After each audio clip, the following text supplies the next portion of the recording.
Hello, everybody. This is Brandon Ivey, and here's some new, I don't want to call it e-commerce news, but e-commerce has an effect on what's taking place today. But I am doing a tour this year about bringing the middle class back to America. And the thing about bringing the middle class back is Americans realizing that the middle class is gone. There is no more middle class. The disappearing middle class. You either are rich or you are poor. And most people who believe they're in the middle class are actually poor. They just haven't realized it yet. And this article by The Atlantic really breaks this down. And this is a lengthy article, but for my own purposes and historical documents, I kind of want to document this. So I'm actually going to read this. And I think this is very interesting, telling and the signs of the changing times. It's called The Secret Shame of Middle Class Americans. The secret shame. Nearly half of Americans would have trouble finding $400 to pay for an emergency, and I'm one of them. Nearly half. An extra $400. Since 2013, the Federal Reserve Board has conducted a survey to monitor the financial and economic status of American consumers. Most of the data in the latest survey, frankly, are less than earth-shattering. 49% of part-time workers would prefer to work more hours at their current wage. 29% of Americans expect to earn a higher income in the coming year. 43% of homeowners who have owned their home for at least a year believe its value has increased. But the answer to one question was astonishing. The Fed asked respondents how they would pay for a $400 emergency. The answer? 47% of respondents said that either they would cover the expense by borrowing or selling something, or they would not be able to come up with the $400 at all. $400. Who knew? Well, I knew. I knew because I am in that 47%. I know what it is like to have to juggle creditors to make it through a week. I know what it is like to have to swallow my pride and constantly dun people to pay me so that I can pay others. I know what it is like to have liens slapped on me and to have my bank account levied by creditors. I know what it is like to be down to my last $5, literally, while I wait for a paycheck to arrive. And I know what it is like to subsist for days on a diet of eggs. I know what it is like to dread going to the mailbox because there will always be new bills to pay, but seldom a check with which to pay them. I know what it is like to have to tell my daughter that I didn't know if I would be able to pay for her wedding. It all depended on whether something good happened. And I know what it is like to have to borrow money from my adult daughters because my wife and I ran out of heating oil. You wouldn't know any of that to look at me. I like to think I appear reasonably prosperous. Nor would you know it took a look at my resume. I have had a passably good career as a writer, 5 books, hundreds of articles published, a number of awards and fellowships, and a small, very small, but respectable reputation. You wouldn't even know it to look at my tax return. I am nowhere near rich, but I have typically made a solid middle or even at times upper middle class income, which is about all a writer can expect, even a writer who also teaches and lectures and writes television scripts as I do. And you certainly wouldn't know it to talk to me, because the last thing I would ever do until now is admit to financial insecurity, or as I think of it, financial impotence, because it has many of the characteristics of sexual impotence, not least of which is the desperate need to mask it and pretend everything is going swimmingly. In truth, it may be more embarrassing than sexual impotence. You are more likely to hear from your buddy that he is on Viagra than that he has credit card problems, says Brad Klontz, a financial psychologist who teaches at Creighton University in Omaha, Nebraska, and ministers to individuals with financial issues. Much more likely, America is a country, as Donald Trump has reminded us, of winners and losers, alphas and weaklings. To struggle financially is a source of shame, a daily humiliation, even a form of social suicide. Silence is the only protection. So I never spoke about my financial travails, not even with my closest friends. That is until I came to the realization that what was happening to me was also happening to millions of other Americans, and not just the poorest among us, who by definition struggle to make ends meet. It was according to that Fed survey and other surveys happening to middle-class professionals, and even to those in the upper class. It was happening to the soon-to-retire as well as the soon-to-begin. It was happening to college grads as well as high school dropouts. It was happening all across the country, including places where you might least expect to see such problems. I knew that I wouldn't have $400 in an emergency. What I hadn't known, couldn't have conceived, was that so many other Americans wouldn't have the money available to them either. My friend and local butcher, Brian, who is one of the only men I know who talks openly about his financial struggles, once told me, if anyone says he's selling through, he's lying. That might not be entirely true, but then again, it might not be too far off. Part of the reason I hadn't known is that until fairly recently, economists also didn't know, or at the very least didn't discuss it. They had unemployment statistics and income differentials and data on net worth, but none of these captured what was happening in households trying to make a go of it week to week, paycheck to paycheck, expense to expense. David Johnson, an economist who studies income and wealth inequality at the University of Michigan, says, people studied savings and debt, but this concept that people aren't making ends meet, or the idea that if there was a shock, they wouldn't have the money to pay, that's definitely a new area of research. One that's taken off since the Great Recession. According to Johnson, economists have long theorized that people smooth their consumption over their lifetime, offsetting bad years with good ones, borrowing in the bad, saving in the good. But recent research indicates that when people get some money, a bonus, a tax refund, a small inheritance, they are in fact more likely to spend it than to save it. It could be, Johnson says, that people don't have the money to save. Many of us, it turns out, are living in more or less a continual state of financial peril. So if you really want to know why there is such a deep economic discontent in America today, even when many indicators say the country is headed in the right direction, ask a member of that 47%. Ask me. Financial impotence goes by other names: financial fragility, financial insecurity, financial distress. But whatever you call it, the evidence strongly indicates that either a sizable minority or a slim majority of Americans are on thin ice financially. How thin? A 2014 bank rate survey echoed the Fed's data, found that only 38% of Americans would cover a $1,000 emergency room visit or a $500 car repair with money they'd save. 38%. Two reports published last year by the Pew Charitable Trust found, respectively, that 55% of households didn't have enough liquid savings to replace a month's worth of lost income, and that the 56% of people who said they'd worried about their finances in the previous year, 71% were concerned about having enough money to cover everyday expenses. A similar study conducted by Anna Maria Lusardi of George Washington University, Peter Tufano of Oxford, and Daniel Snyder then of Princeton asked individuals whether they could come up with $2,000 within 30 days for an unanticipated expense. They found that slightly more than one quarter could not, and another 19% could do so only if they pawned possessions or took out payday loans. The conclusion: nearly half of American adults are financially fragile and living very close to the financial edge. Yet another analysis, this one led by Jacob Hacker of Yale, measured the number of households that had lost a quarter or more of their available income in a given year,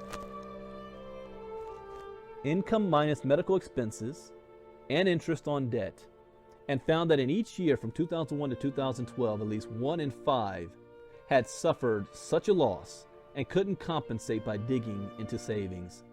You could think of this as a liquidity problem. Maybe people just don't have enough ready cash in their checking or saving accounts to meet an unexpected expense. In that case, you might reckon you'd find greater stability by looking at net worth, the sum of people's assets, including their retirement accounts and their home equity. That is precisely what Edward Wolff, an economist at New York University and the author of a forthcoming book on the history of wealth in America, did. Here's what he found. There isn't much net worth to draw on. Median net worth has declined steeply in the past generation, down 85.3% from 1983 to 2013 for the bottom income quintile, down 63.5% for the second lowest quintile, and down 5.8% for the third or middle quintile. According to research funded by the Russell Sage Foundation, the inflation-adjusted net worth of a typical household, one at the median point of wealth distribution, was $87,992 in 2003. By 2013, it had declined to $54,500, a 38% drop in just 10 years. And though the bursting of the housing bubble in 2008 certainly contributed to the drop, the decline for the lower quintiles began long before the recession, as early as the mid-'80s, Wolff says. Wolff also examined the number of months that a family headed by someone of prime working age, between 24 and 55 years old, could continue to self-fund its current consumption, presuming the liquidation of all financial assets except home equity if the family were to lose its income, a different way of looking at the emergency question. He found that in 2013, prime working age families in the bottom two income quintiles had no net worth at all, and thus nothing to spend. A family in the middle quintile with an average income of roughly $50,000 could continue expending for 6 days. Even in the second highest quintile, a family could maintain its normal consumption for only 5.3 months. Granted, those numbers do not include home equity, but as Wolff says, it's much harder now to get a second mortgage or a home equity loan or to refinance. So remove the home equity, which in any case plummeted during the Great Recession, and a lot of people are basically wiped out. Families have been using their savings to finance their consumption, Wolff notes. In his assessment, the typical American family is in desperate straits. Certain groups, African Americans, Hispanics, lower income people, have fewer financial resources than others. But just so that the point isn't lost, financial impotence is an equal opportunity malady. Striking across every demographic divide, the Bankrate survey reported that nearly half of college graduates would not cover that car repair or emergency room visit through savings. And the study by Lusardi, Tufano, and Snyder found that nearly 1/4 of households making $100,000 to $150,000 a year claim not to be able to raise $2,000 in a month. A documentary drawing on Lusardi's work featured interviews with people on the streets in Washington, D.C. asked whether they could come up with $2,000. Lusardi, who was quick to point out that a small number of passerby interviews should not be mistaken for social science, was nevertheless struck by the disjuncture between the appearance of the interviewees and their answers. You look at these people and they are young professionals, Lusardi said. You expect that people would say, of course I would come up with it, but many of them couldn't. In the 1950s and 60s, American economic growth democratized prosperity. In the 2010s, we have managed to democratize financial insecurity. If you ask economists to explain this state of affairs, they are likely to finger credit card debt as a main culprit. Long before the Great Recession, many say Americans got themselves into credit trouble. According to an analysis of Federal Reserve and TransUnion data by the personal finance site Value Penguin, credit card debt stood at about $5,700 per household in 2015. Of course, this figure factors in all the households with a balance of zero. About 38% of households carried some debt, according to the analysis. And among those, the average was more than $15,000. In recent years, while the number of people holding credit card debt has been decreasing, the average debt for those households carrying a balance has been on the rise. Part of the reason credit began to surge in the 80s and 90s is that it was available in a way it had never been available to previous generations. William R. Emmons, an assistant vice president and economist for the Federal Reserve Bank of St. Louis, traces the surge to a 1978 Supreme Court decision, Marquette National Bank of Minneapolis versus First of Omaha Service Corp.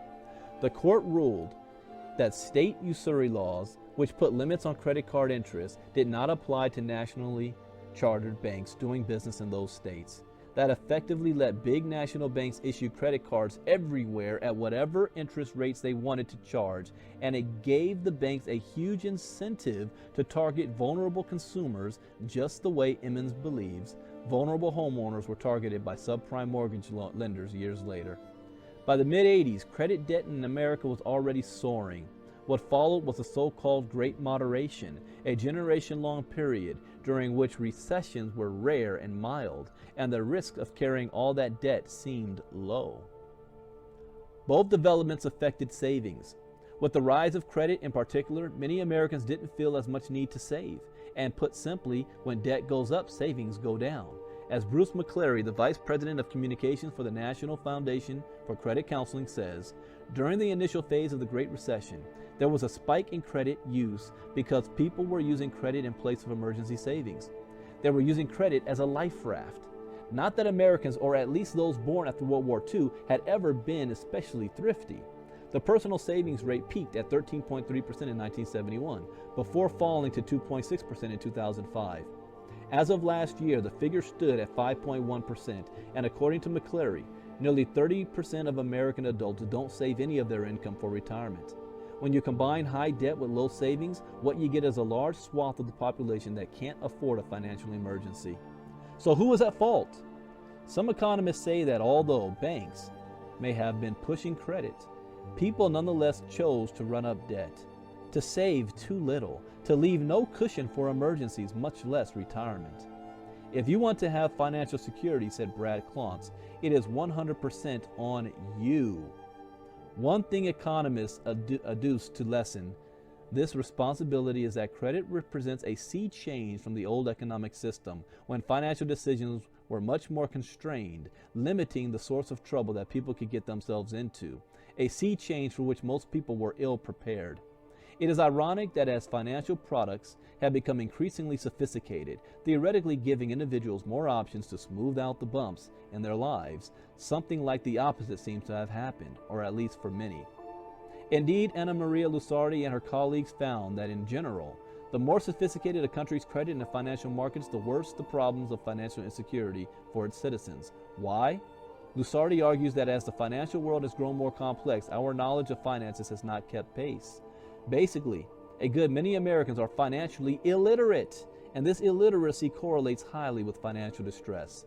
A 2011 study she and a colleague conducted measuring knowledge of fundamental financial principles, compound interest, risk diversification, and the effects of inflation found that 65% of Americans ages 25 to 65 were financial illiterates.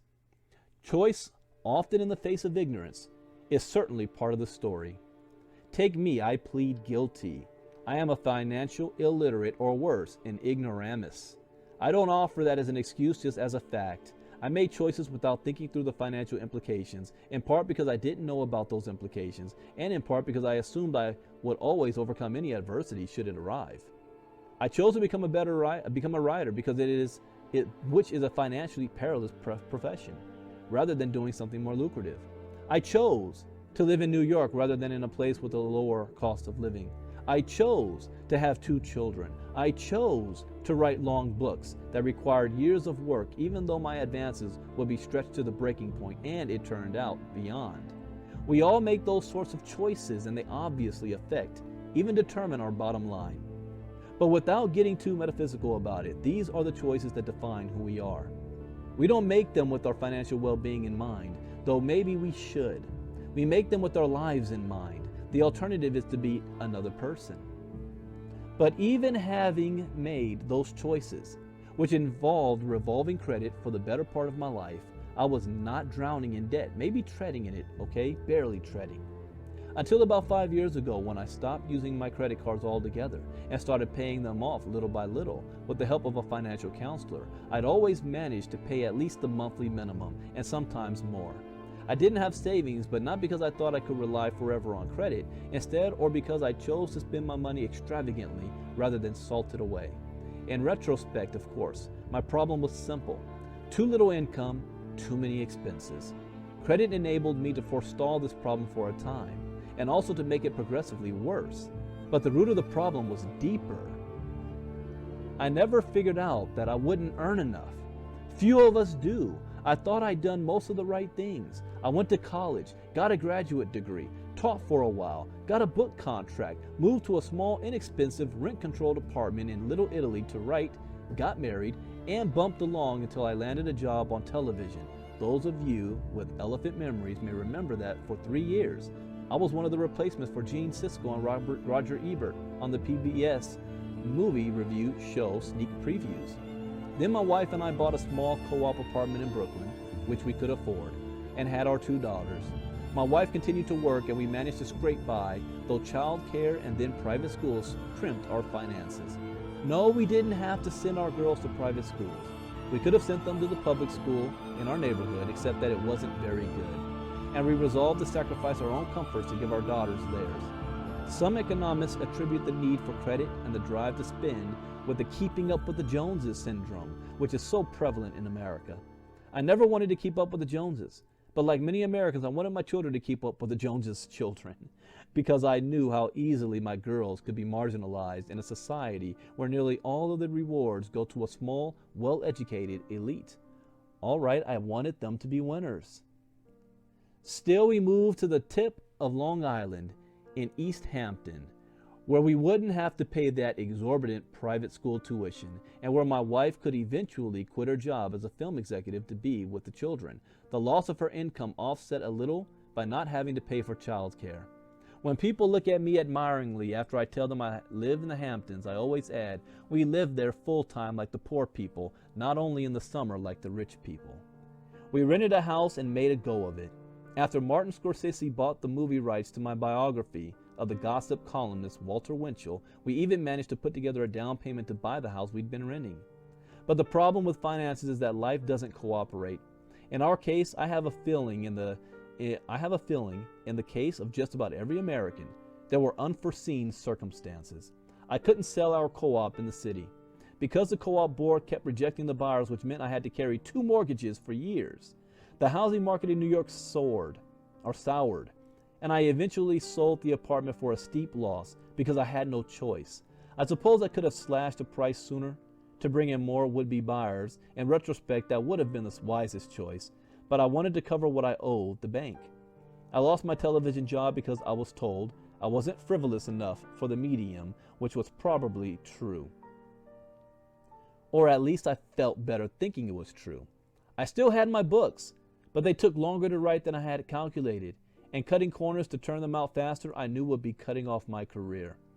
I tell the MFA writing students, which I now teach part-time, that anyone can write a book quickly. Just write a bad book. The girls grew up, but my wife had been out of the workforce so long that she couldn't get back into her old career, and her skills as a film executive limited her options.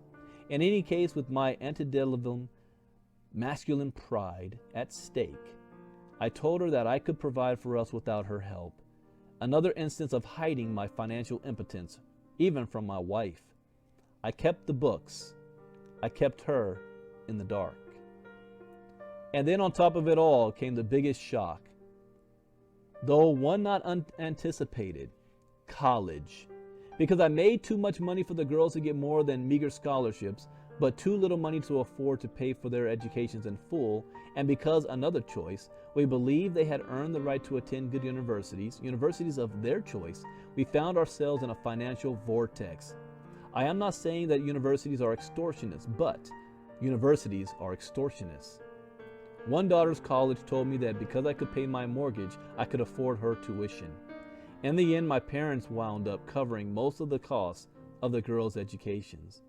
We couldn't have done it any other way. Although I don't have any regrets about that choice, one daughter went to Stanford, was a Rhodes Scholar, and is now at Harvard Medical School.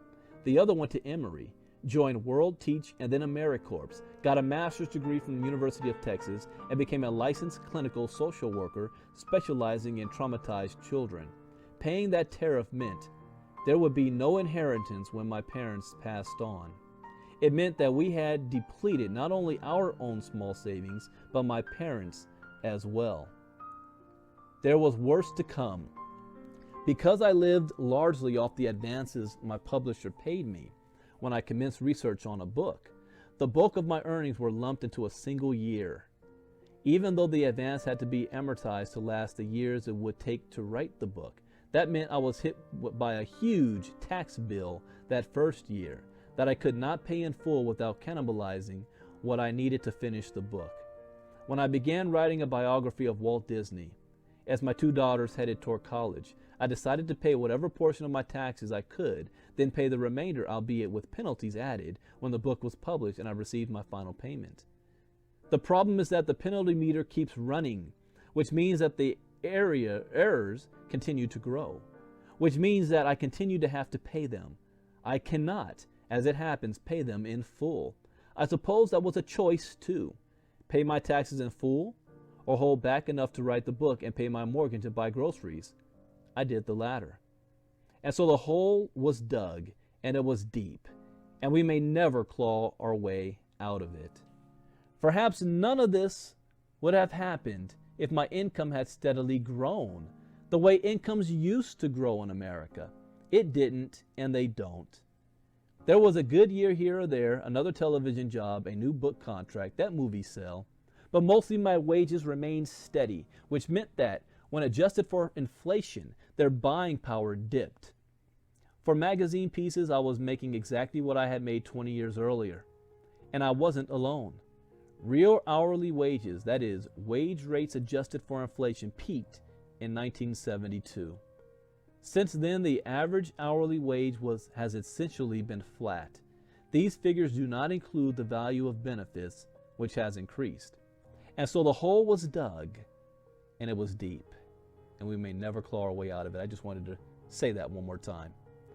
Looking at annual inflation-adjusted household incomes, which factor in the number of hours worked by wage earners and also include the incomes of salaried employees, doesn't reveal a much brighter picture. Though household incomes rose dramatically from 1967 to 2014 for the top quintile, and more dramatically still for the top 5%, incomes in the bottom three quintiles rose much more gradually. Only 23.2% of the middle quintile, 13.1% for the second lowest quintile, and 17.8% for the bottom quintile. That is over a period of 47 years. But even that minor growth is somewhat misleading. The peak years for income in the bottom three quintiles were 1999 and 2000. Incomes have declined overall since then, down 6.9% for the middle quintile, 10.8% for the second lowest quintile, and 17.1% for the lowest quintile. The erosion of wages is something over which none of us have any control.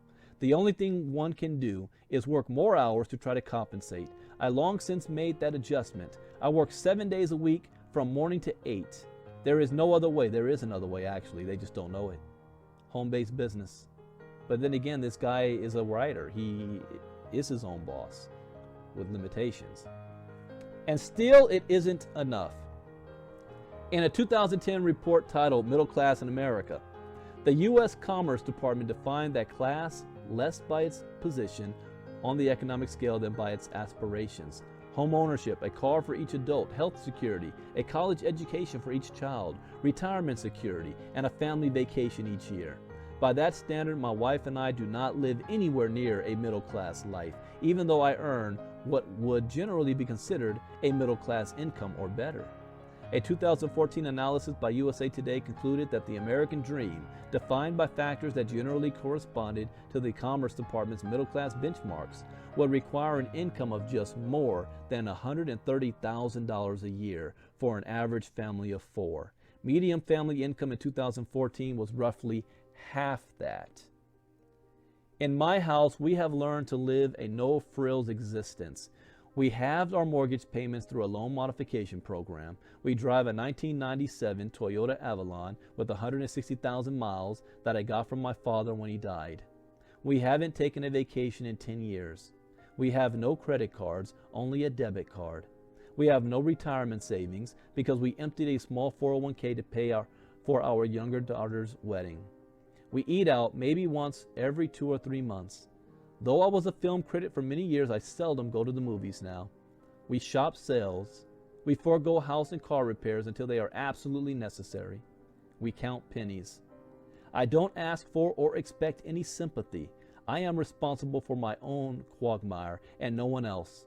I didn't get gulled into overextending myself by unscrupulous credit merchants. Basically, I screwed up royally. I lived beyond my means, primarily because my means kept dwindling. I didn't take the actions I should have taken, like selling my house and downsizing, though selling might not have covered what I owed on my mortgage. And let me be clear that I am not crying over plight. I have it a lot better than many, probably most Americans, which is my point. Maybe we all screwed up. Maybe the 47% of American adults who have trouble with a $400 emergency should have done things differently and more rationally. Maybe we all lived more grandly than we should have, but I doubt that brushstroke should be applied so broadly. Many middle-class wage earners are victims of the economy and perhaps of that great, glowing, irresistible American promise that has been drummed into our heads since birth. Just work hard and you can have it all. If there is any good news, it is that even as wages have stagnated, a lot of things, especially durable goods like TVs and computers, have been getting steadily cheaper. So by and large, has clothing, though prices have risen modestly in recent years. Housing costs, as measured by the price per square foot of a medium-priced and medium-sized home, have been stable, even accounting for huge variations from one real estate market to another. But some things like health care and higher education cost more, a lot more. And of course, these are hardly trivial items. Life happens, and it happens to cost a lot, sometimes more than we can pay. Yet even that is not the whole story. Life happens, yes, but shit happens too. Those unexpected expenses that are unavoidable feature of life. $400 emergencies are not mere hypotheticals, nor are $2,000 emergencies, nor are, well, pick a number. The fact is that emergencies always rise. They are an intrinsic part of our existence. Financial advisors suggest that we save at least 10 to 15% of our income for retirement and against such eventualities. But the primary reason many of us can't save for a rainy day is that we live in an ongoing storm. Every day it seems there is some new unanticipated expense. A stove that won't light, a car that won't start, a dog that limps, a faucet that leaks. And those are only the small things. In a survey of American finances published last year by Pew, 60% of respondents said they had suffered some sort of economic shock in the past 12 months. A drop in income, a hospital visit, the loss of a spouse, a major repair. More than half struggled to make ends meet after their most expensive economic emergency. Even 34% of the respondents who made more than $100,000 a year said they felt strain as a result of an economic shock. Again, I know. After the job loss, the co-op board's rejections, the tax penalties, there was one more wallop. A publisher with whom I had signed a book contract and from whom I had received an advance sued me to have the advance returned after I missed a deadline. Book deadlines are commonly missed and routinely extended. In effect, Economist comes down to a great Bruce Eric Kaplan New York cartoon that was captioned, "We thought it was a rough patch, but it turned out to be our life." Our life. And for many of us, we silent sufferers who cannot speak about our financial tribulations. It is our lives, not just our bank accounts, that are at risk. The American Psychological Association conducts a yearly survey on stress in the United States. The 2014 survey, in which 54% of Americans said they had just enough or not enough money each month to meet their expenses, found money to be the country's #1 stressor. 72% of the adults reported feeling stressed out about money at least some of the time, and nearly a quarter rated their stress extreme. Like financial fragility itself, that stress cut across income levels and age cohorts. Not surprisingly, too much stress is bad for one's health, as of course is too little money. 32% of the survey respondents said they couldn't afford to live a healthy lifestyle, and 21% said they were so financially strapped that they had foregone a doctor's visit or considered doing so in the previous year. But financial fragility's most insidious effects extend beyond physical health to our larger sense of well-being. Financial insecurity is associated with depression, anxiety, and a loss of personal control that leads to marital difficulties, says Brad Klontz, the financial psychologist. I know about that too.